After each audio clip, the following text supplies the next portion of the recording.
How to find your perfect customers on today's episode. You are listening to the Champion Hustle Podcast. Play to succeed in business and in life. Featuring Levi Hunsaker and Ryan Black. Welcome to the Champion Hustle Podcast. Wow. My name is Ryan Black. And my name is Levi Hunsaker, and this is not going to be a cat episode, I promise. It is not. It is not. We welcome you welcome you guys to today's episode. Oh boy. We're starting off on the right foot, aren't we? Ryan threw me a curveball today with that one. I was rolling. Oh boy. Before we dive into our topic of discussion today, we wanted to remind you guys that yes, it is our birthday still. We are still in our birthday month. Yes. And so happy birthday to us. We're still alive, so that's good. Yep. Happy birthday to us. 1 year now that the show's been going. So we do have the contest, the giveaway that we're running. Quick reminder on how that works. Basically, you simply on the social media platform of your choice, you make a social media post saying why you enjoy the podcast. So just why you enjoy the show, and then make sure that you tag us, either tag the show at Champion Hustle or tag one of us at Ryan Black REI or at Levi Hunsaker REI, or one of us personally. That way we can make sure and see it so we can count that entry. And basically you get one entry for every posting you make. So if you're on a couple social media channels and you want to do it on a couple different ones, you can. And so you get one entry per post. And then if you want to tag, family or friends or business associates who would also benefit, for every 5 people that you tag on the post, that's another entry. So that's how you can get multiple entries in, and you get to choose a piece of swag. We've got different shirts and hats and stuff that you can. Thank you. We have Levi Vanna Whiting over here. Yes, you're the Champion Hustle Angel. Yes, there we go. Looking good. So you can go for one of those, your choice. And so our way of giving a little birthday thank you to you, our listeners, for supporting the show. So so it'll go the whole month of July, and then we will do a raffle based on the number of entries and get that info out to you, our listeners, as a thank you for joining us on the show. Absolutely. Well, shall we dive into finding the perfect customers? You're still going to get me with that one. It's not about cats. No. So this is an important topic because you've got to have the right customers. A lot of people say sales is hard. Maybe not. Yeah. So one of the things that I've learned about is it's all about understanding who you're talking to and what your message is in marketing. So as you're going out and doing your marketing, if you are talking to the wrong people or even talking to the right people with the wrong message, it's not going to be very effective. So what we want to talk about today is some ways to be more effective with that communication, so that by the time you get your perfect customers coming to you, the sales process is much easier. Or I wouldn't say easier, it's simpler, because they already know what's coming. And if you are doing some type of a marketing effort and you're continually coming up short and you never, it just doesn't seem to be working, you got to ask yourself, are the prospects I'm going after, are they raw prospects? Raw is an acronym. RAW. Are they ready? Are they able? And are they willing? Because if they're not ready, able, and willing to purchase, it's a function of you're fishing out of the wrong pond, or the timing is not right, or they don't have the resources or ability to be a customer. If they're not raw, move on. So that's just a little side note. Yep. Well, or a main note.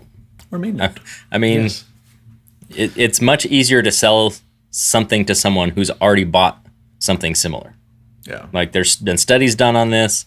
It's more about influence, and I think if you read the book from Robert Cialdini about influence, they even go into this of when I talk about sales, like everything we do in life is some sort of sale, right? We're selling our ability to do something. We go get funding for our business. We're selling our ability to do what we're promising to do. If you're going to get a job as an employee, you're selling that potential employer that you have the ability to be a great team member for their company. And so everything that we're doing, we're actually trying to enroll people in the vision, enroll people that we can do what we say we're going to do. And so, we just want to make sure that you have that right message. That I don't even remember where I was going with this now. So hopefully you could take something useful from that. I had a total brain fart right there. It's all good. Stop eating so many brain beans. Maybe you won't have so many brain farts. Yep. So brain beans. I'm just. Where do you come up with this stuff? I don't know. All I have to say is I'm sorry to everyone that's listening. With the audience, when you're looking at your audience, there's really three ways of acquiring an audience. Okay, so you can either build an audience, you can buy an audience, or you can borrow an audience. And so as you're talking about marketing, you got to decide what methodology you want to use, or you could use a combination, and they'll have pros and cons. If you're going to build your own audience, obviously that takes time, it takes money, it takes resources. But by doing that, you're able to create a very loyal following because these are people who know, like, and trust you and who have loyalty to you because you built your own audience. Depending on which marketing methodologies you're applying, building your audience can be one of the more cost-effective ones, but it is one of the slower ones. So first option is to build it. Yeah, it's building an audience is a long game method. But like you said, you're going to have that loyal following that's going to basically know, like, and trust you, and you can recommend just about anything and they will buy it. Yeah. Like that's the value of building an audience. And so even if you're like, you know what, I'm not going to buy an audience, I'd rather borrow an audience, still build an audience on the side because that's going to pay you later on. Absolutely. Yeah. And it's probably doing a combination of the three is a good idea. It's just a matter of identifying, in your business, what method are you currently using and how can you improve on the other ones? Buying an audience is pretty straightforward. You buy it, you buy a list or, purchase access to an audience, which, sometimes those can be very qualified leads and sometimes they're not. If they're not raw leads, if they don't exactly meet the parameters of what you're looking for, but buying, we're going to talk about that one specifically, how it goes in conjunction with building here in a little bit, because it's one of my favorite ways to build. And then borrowing, of course, is looking at somebody else who has a similar, works in a similar demographic or has a customer base that it could be kind of modified to whatever product or service you're offering. And so borrowing, I would say, is one of the smartest ways. Is borrowing somebody else's audience. You're adding more value to them, and in exchange, you're able to expand your own. Yeah, and you are basically using that to build. So it's just a lot of these are very intertwined and interlaced if you will use them as such. Yeah. But the ultimate goal is to build your own following. That's the long-term vision. Have your own audience. Yeah. So, the second thing, so we kind of identify the who. You've got to know who you're talking to because the message is going to be very targeted to the who. If you have a generic message that is just open to anybody and everybody, it's not really going to land with anybody at all. It's just going to be blah. Yeah. You don't want a blah message.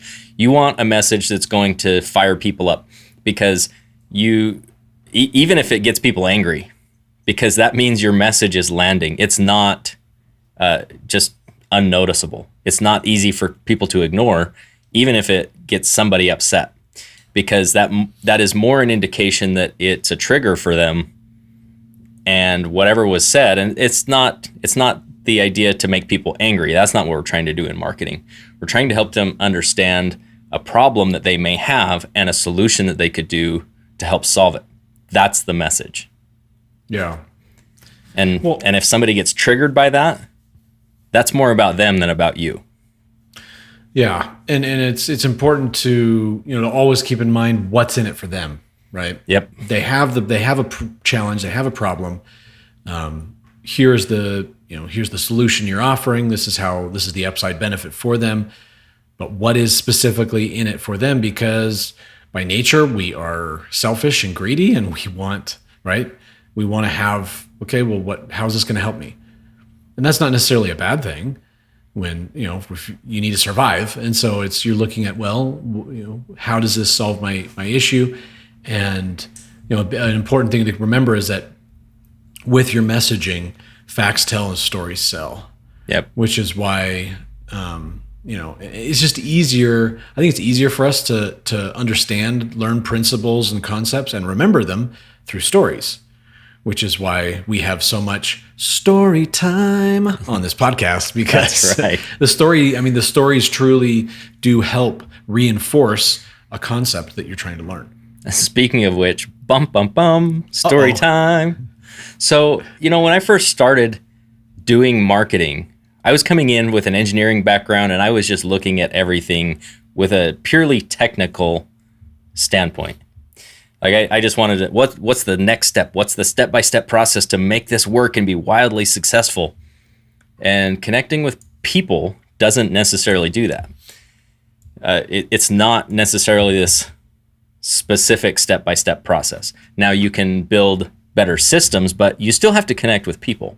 Mm-hmm. So, as I was getting going in this, I figured, hey, everybody's my perfect customer. Why, this thing is awesome. Why wouldn't somebody want that? Or the message was just generic and blah. And guess what? We didn't have any customers. And so that's why we're talking to you about this, because we've lived the pain of it. We've also seen the flip side of it, where, you can eventually build tools and systems that can automate the lead generation and even the sales process for your business, so that you can basically use highly leveraged tactics, so you aren't kind of, trapped working in the business to do those things. Yeah. It's, do you want to work smart or work hard? How about both? Both. Both work smart and hard and get even better results. Yep. Another thing that's important is to, lead with value when you're, when you're talking about acquiring your customers. People don't like it if they feel like you're just coming to take first. And I think maybe that's one reason why, at least me personally, I get really annoyed by door-to-door salesmen, because I just know that they're interrupting what I'm doing and they're there to take my time, which is valuable for a service like pest control or solar panels, or I don't know, something that I either already have, don't need, or if I did need, I would do on my own. So it puts your customer in a very different space when you lead with value first versus just coming and pitching. And so, you want to help the prospect understand, hey, teach them, help them understand. Maybe they don't understand the problem that they have, or they don't know how to vocalize it, or they don't understand the breadth or the depth of the challenge that they have. And so, you can communicate that, educate them, inform them, and then provide, here's your big problem that you may or may not know you have. Here's our very simple, quick, and easy solution that we have to offer for you. Yeah, and that right there, even understanding the problem, you're still speaking to them in a way that lets them know that you understand the problem that they're having as well. Because if they don't feel like you understand the problem, they don't think you can help them solve it in the first place. So again, that goes back to the message. You're leading with value. You're helping them understand the problem, maybe even helping them be aware that the problem is bigger than they thought it was to begin with. And you're also providing that value, that solution that's going to help them move forward. Now, if that's your flagship product, you're not giving that away for free, but you might be able to give like little nuggets to help them move forward. And then they, whether they decide that they're going to be want your product or service at that point, doesn't matter, because you've helped them. And if you continue to provide value and continue to help them, then that's huge, because they're going to continue to follow you. That's how you build your loyal following. And the big thing about that is that small solution, you're not even giving that away completely for free. There's something that they need to do for that. What would that be, Ryan? Well, it depends on your business. I mean, you could be collecting some type of information from them, maybe their email or their cell phone number, or, something. You want to establish, you want to get their information in your database so that you can start to continue to add value and make future offerings. So you have to collect some type of data from them. Yeah. So this is a big thing, is collecting that data lets you build your list. You build your email list, and that right there is the value you can provide, because if you can continue to communicate with people, you can continue to add value. And even on social media, you can't guarantee that everybody sees your message. Even in email, you can't guarantee that everybody sees your message, but you have a much better possibility and much more control in the process when you own the list and you control the messaging and you control the platform, which is what your email list is. Mm-hmm. So speaking of email lists, let's maybe talk a little bit about different delivery methods and how, ways that you can, generate some of those leads.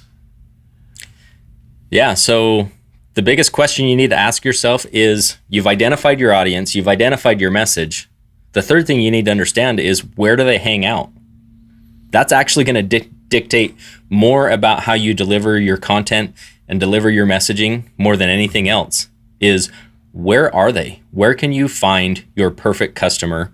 Where can you deliver that perfect message for your perfect customer?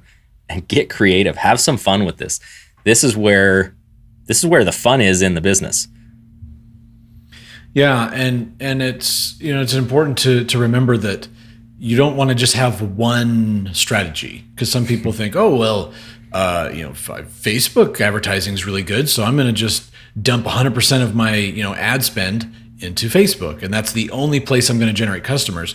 You don't want to have just one marketing channel. It's important to have multiple lead sources. Yeah, so that's a perfect example. Is what happens if your ad account gets shut down? Again, you don't control the platform, and I've had my ad account shut down. I was able to actually get it recovered because they just have all this automation that just sees something and shuts it down. And then you have to go fight to get it back. So you got to have multiple sources, and we recommend 5 to 7 different lead sources. Yeah. And within those different lead source methodologies, there's, basically you have free, no cost out of pocket. It'll cost you time and other resources, but it's not going to cost money. There's free resources, and then there's that are not so much free. That cost. Yeah. And we say free with air quotes, right? Because nothing is free. You're either going to pay for it with your time, or you will pay for it with your money, or you will pay for it with your money and somebody else's time. Yeah. Which is even funner. So one phenomenal way obviously is word of mouth. Some businesses that's their whole thing. They're based off of word of mouth advertising, which is a good thing. Once again, if you have that audience that you've built of loyal following, people will just naturally do it, right? If you go to a really good restaurant that you enjoy, or maybe see a movie that is just incredible that you really like, you're going to tell people. Say, have you seen this movie? You got to go check it out. It's a lot of fun, right?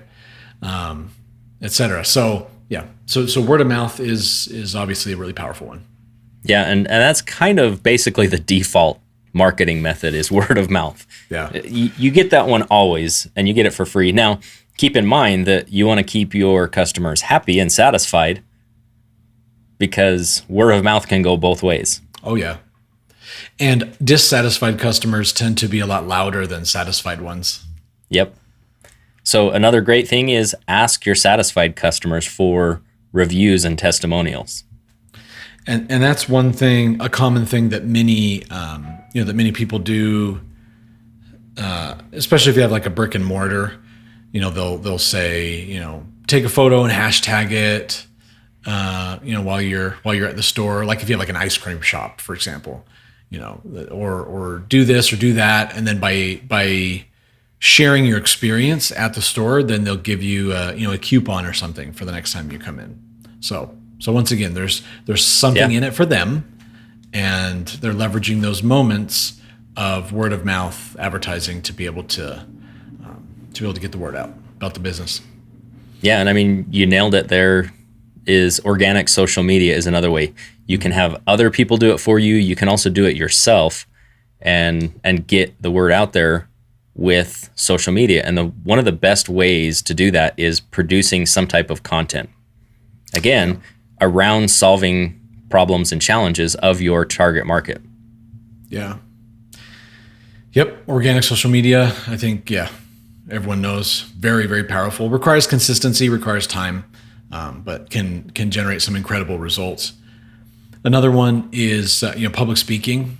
So doing speaking engagements, training, presentations, things like that can be a great opportunity to not only build your own personal brand awareness, but also get your message out. And of course, it has to be to the correct audience in the correct moment, right? It has to be an appropriate alignment between the message you're sharing and the audience that's listening. But that can be a great opportunity as well. Public speaking. Yep. And another big one is networking. A big one in the United States and possibly around the world, I'm not entirely sure on that, is BNI, for example. Mm-hmm. It's a business, maybe it is.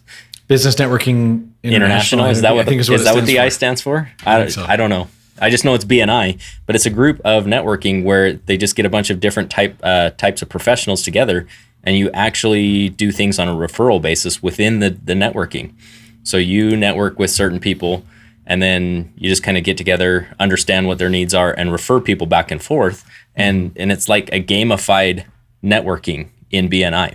So that's a cool way to do it, to do networking and get the word out there for your company. Yeah, absolutely. Now, what about some of the options that are not so free as much? So we're going to kind of do this in another tier. The not so free, we're gonna go in the like minimal expense tier here. So there is some expense, but it's kind of minimal. So maybe a sign, right? So you might have some digital signage. You might just have a printed sign. You might have little things that you put out either on the sidewalk or out on the street. You might have things like roadside signs or balloons or those like floppy air dudes that just bring attention to a store. Mm-hmm. You know what I'm talking about. I don't even know what they're called, but you've seen them. Yeah, the inflatable ones that go crazy. They go like this. Yeah. Yes. For a reenactment by Ryan, make sure you go check out our YouTube channel on that one. Yeah. Anything that's in front of the location. Another good one is flyers. That could be physical flyers or digital flyers as well. Either way, physical or digital can be great. Business cards, of course, are tried and true. Mailers, traditional snail mail mailers. If you have if you're able to, like for example, in real estate, that's something that wholesalers do a lot of. Yep. They will buy a list of people who meet specific parameters that they know are more likely to sell their house to them for a cash offer, and so they'll buy the list and then send out mailers. So it can be a great option. Classified ads. I guess some cities still have newspapers, but most of them are online. But most of it's digital. Most of the even if they have classifieds, they're online classifieds, where those types of things can be posted. Big nickel, baby. Yeah. Ooh, the nickel saver. Yeah, that's the one. And last but not least, email.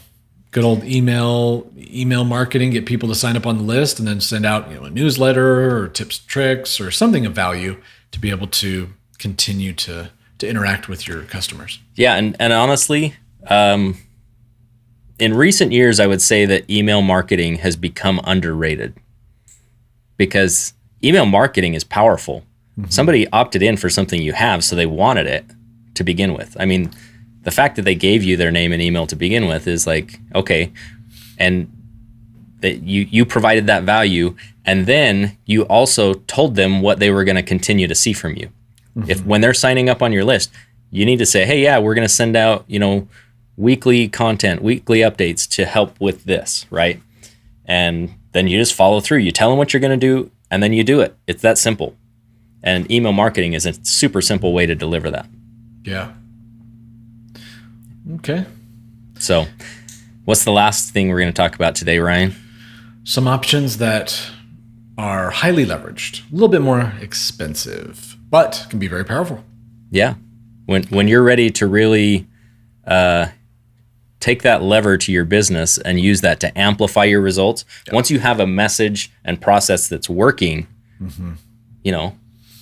You stoke the flames, right? You want to add leverage and boost the results of the campaign that's working. Scale it. Yeah. Scale it up. Nail it and scale it. Yep. Good book, by the way. So one would be a referral program or an affiliate program that a lot of companies have now, where you can have other boots on the ground, folks who are out there spreading the good word about your business. And when you have a new customer that makes a purchase, whether you're selling products or services, it really doesn't matter, then that affiliate gets a kickback of some type off of the purchase. So part of the nice thing about the referral programs is, you obviously you have a marketing budget for acquiring new customers. With a referral program, you don't necessarily incur that expense until the customer has already been acquired. Words are fun. We speak English good. Yes. And so, so that's a good thing. Typically, with something like a referral program or an affiliate program, it depends on the industry, but you might be looking at a higher dollar per dollar, a higher cost on your customer acquisition if you have to, pay more for your per customer to acquire them. But it can be a very, very powerful method for sure. Yeah. And I guess one thing we should say about these highly leveraged tactics, you're going to be paying for some type of marketing, some type of advertising, some type of something to get the word out. A lot of people say, well, but if it's not profitable, it's not good. And you have to look at these leverage tactics of, usually you're putting them into like some type of entry level offer, and then you should have some type of upsell. Yeah, it's an upsell. So you've got your core offer, and then you've got your like Ferrari, right? Yeah. So when you do that, if you can get your core offer out there at a break-even cost, you're doing really well, because you basically acquired a new customer for free.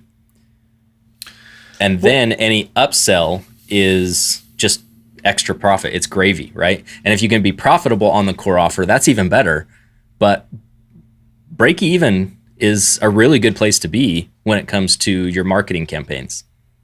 Well, and even some of the larger, really large corporations, Walmart's a good example. A lot of times they will make certain products as loss leaders, meaning they'll promote a product and put it on sale that's in high demand, and they'll make it so cheap they actually lose money on the sale of that product.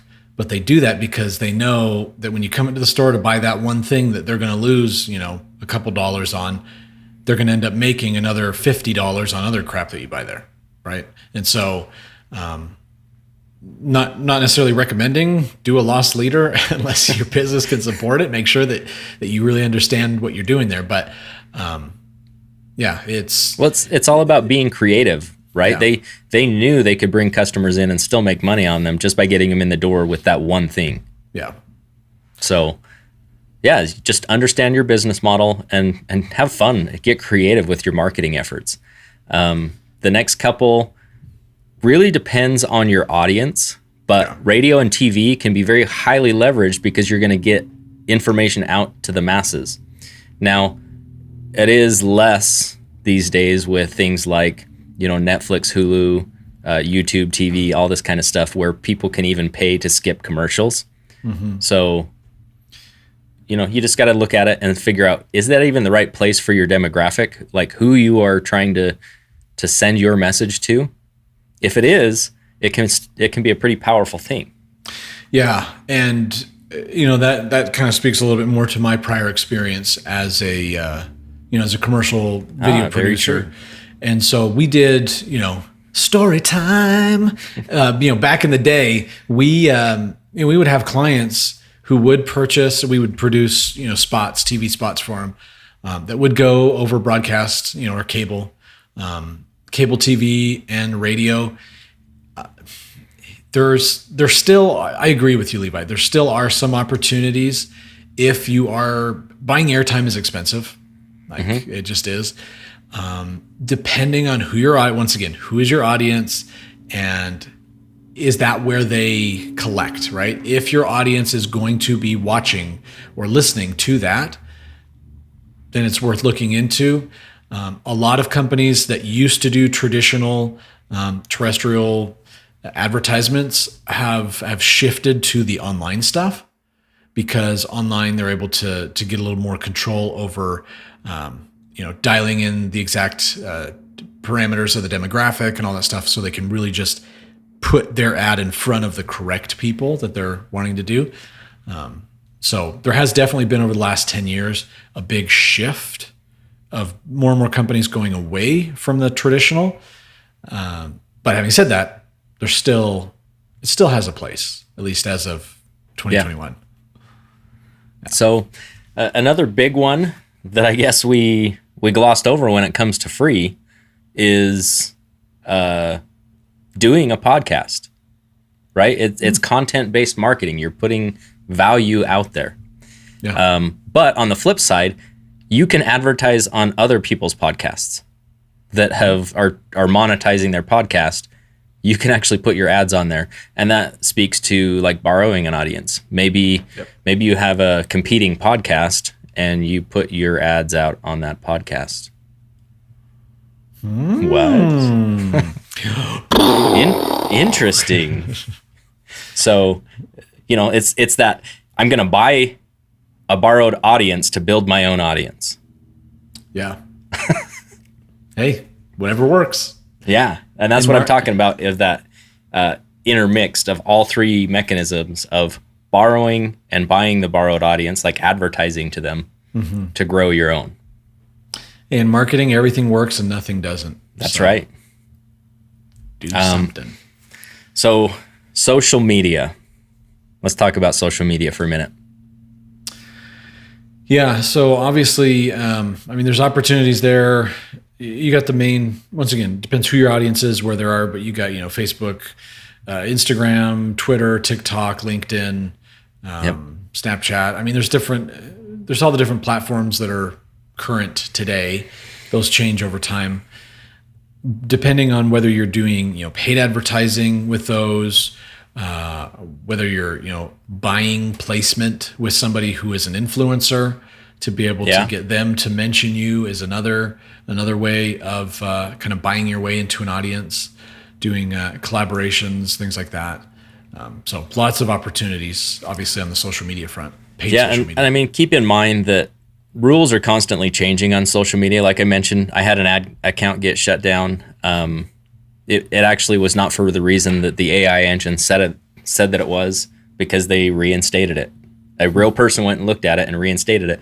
But that's kind of the idea of getting deplatformed. That's why you want to have multiple. If you get deplatformed on one of the social media outlets, you still have the others, you still have your email list, and your email list, you're not going to get deplatformed because you own that. Right. Yeah. So that's your insurance policy, is your email list. And I actually like email marketing. So, there are people that are going to disagree with me, but I don't care because when you have that control and you get to control that platform and that communication mechanism and not get deplatformed, that's your power. Yeah. Yeah. It's important that you do own your leads. However it is that they come in, you got to make sure that you own them, that you have control, that you have consent from those leads to be contacted, to be follow the laws. Exactly. Whether you got the Can-Spam Act and a bunch of other different rules and regulations as far as how to contact, whether you're doing it via phone call or email or text message, right? You make sure that you're following the proper regulations, so you don't get slapped with a fine. But that hopefully they can be pretty hefty fines too. So do it right. Yeah. Hopefully this is has been beneficial. Oh, one more we didn't talk about is search engines. Oh, Search is SEO, right? Paid SEO. I mean, there's organic SEO, but paid SEO too. We all know there's even advertising in search engines. And what are the two biggest search engines on the planet? Number 1 is Google. Number 2 is YouTube's, which is basically Google 2. Yeah, 2.0. Yeah, Google 2.0. It's video Google. Yeah, exactly. So, when we look at all these things, social media platforms, search engines, these are data companies. They're not information companies. They're data companies that basically have tons of data that you can leverage to find your perfect customers wherever they're at. Yep. So huge things as you're looking into some type of paid advertising or SEO. Amen. Amen. Amen. So hopefully this was beneficial for you guys, going through some different strategies, ideas, techniques on how you can find your perfect customer, because we all need ourselves some customers if we're going to stay in business. That's right. Kind of important. We want our perfect customers. Our perfect customers. Yeah, I didn't get my Latin R roll in there. It's okay. You can continue practicing. There we go. Customers.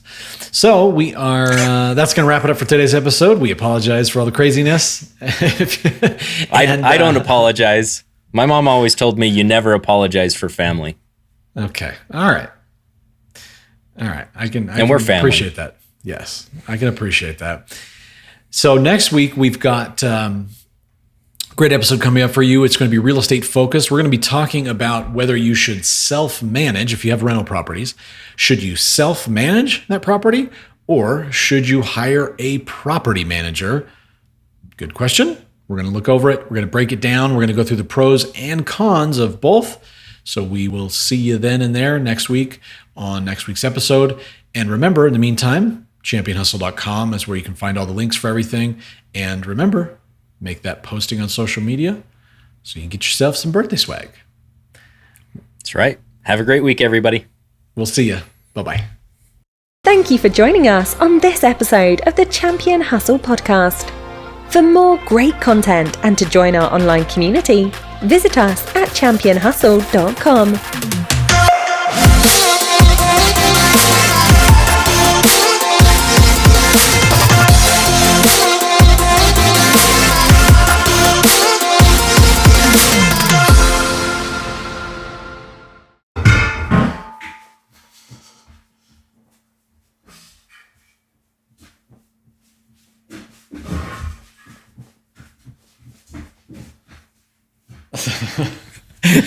Whoa, I'm dizzy.